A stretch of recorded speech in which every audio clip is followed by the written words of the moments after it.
Hi, hello mga tita. Wala kasi akong mahanap na magandang entrance sa video ko. Kaya kunyari nag-alcohol na lang tayo para social kunyari ano. Tapos pagbukas ng apoy nyo, sabog yung bahay nyo, ganern.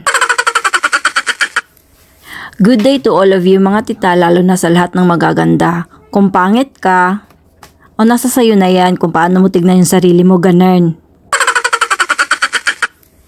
So, ang lulutuin ko ngayon mga tita is magluluto pala ako ng stir-fry beef and broccoli mga tita.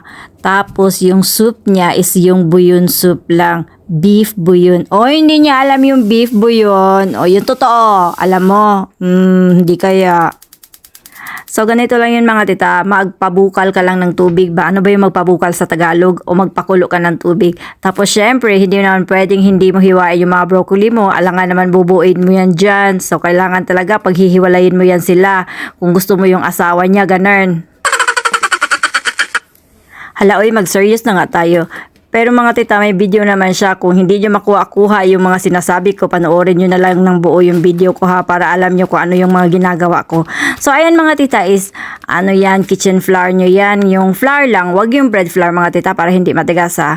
Tapos, idadunk lang natin yung beef natin. Yan pala yung beef ko mga tita. Yung mamahalin talaga binibili ko para kunyari, yayamanin kami ganun. Char. Sobrang mura lang pala ng mga karne dito sa Japan mga tita, no? Hindi masyadong mamahalin yung mga pagkain dito mga tita, pero ngayon medyo umangat-angat na yung presyo niya, pero keri-keri pa din naman pala.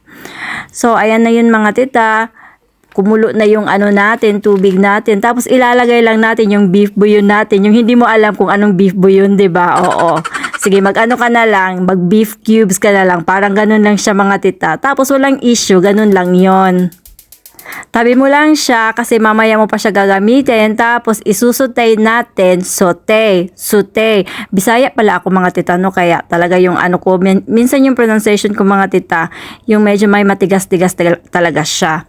So isusutay natin siya mga tita, lalagyan natin ng isang ng madaming mantika para hindi naman masyadong madami mga tita, hindi mo naman siya i-deep fry talaga, para hindi dumikit sa kawali ha. Tapos ang panlasa mo mga tita is depende na rin yun sa iyo mga tita. Ang nilagay kong lasa is mirin, Japanese sake at yung toyo. Kasi nga yun yung gusto nila dito. Yan yung base kalimitan sa mga niluluto dito sa Japan mga tita.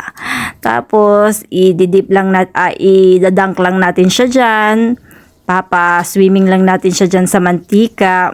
Pero mawawala din yung mantika niya maya-maya mga tita, kasi nga may flour yung beef natin, di ba? Pero wag mo masyadong damihan ng flour mga tita. Ako nga kasi medyo pagod siguro talaga ako ba. Medyo dami-damihan ko yung flour, pero okay pa din naman siya. So, ganun talaga mga tita, kapag pagod ka, medyo naapektuhan yung mga ginagawa mo, diba? So, dapat ginaganito mo yun mga tita. Kailangan ginagalaw-galaw mo yung kawali mo. Pag hindi gumagalaw yung kawali mo, hindi gumagalaw yung gumaganyan yung mga niluluto mo, ibig sabihin, hindi tayo magkapareho ng lasa ha. Kapag hindi tayo magkapareho ng lasa, wag mo akong sisihin ha, ganon. Tapos ilagay mo na yung broccoli mga tita. Tapos yung broccoli is 1 to 2 minutes. Luto na yan siya mga tita. Kaso nga lang, yung akin is gustong-gusto ko talaga ng medyo naluluto pa siya kapag may karne siya. So ilagay natin yung toyo, mirin at sake natin. Tapos lalagyan siya natin ng oyster sauce mga tita. Mas masarap din to kapag may paprika talaga. Kaso nga, kulang-kulang yung yung ricados ko, kasi nga nakalimutan ko, nagpunta akong supermarket. Medyo maganda ako, kaya ayan, tangahin, ganon, diba? So, kulang-kulang yung ricados natin. So, ayan mga tita, 3 minutes natin siya. Tapos, pagka 3 minutes niya, after ng 3 minutes niya, bubuksan mo lang yan siya. Tapos, yun na.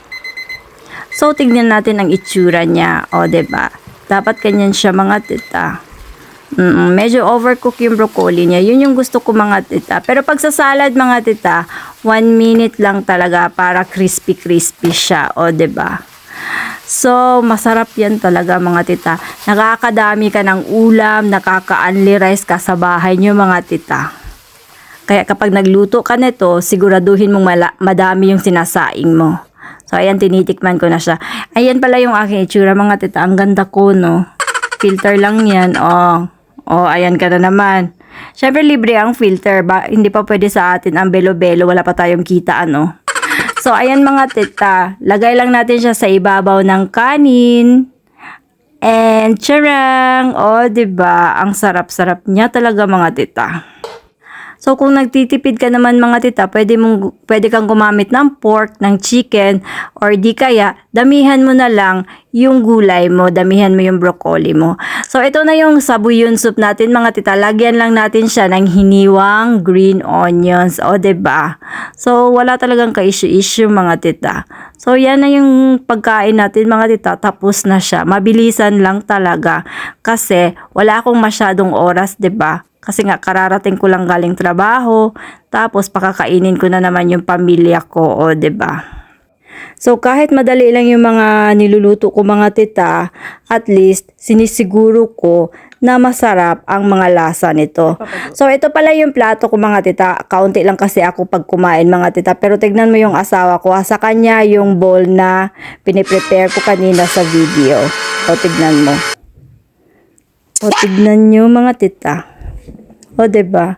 Ubos yung broccoli. Inubos niya yung broccoli niya, nilagay sa plato ko. So, expected ko na talaga to mga tita. Walang pagbabago. Kahit magbigti ka pa siguro, hindi talaga nila kakainin yung gulay na handa mo. Depende na lang sa gulay mga tita na ibibigay mo sa kanila, ganon.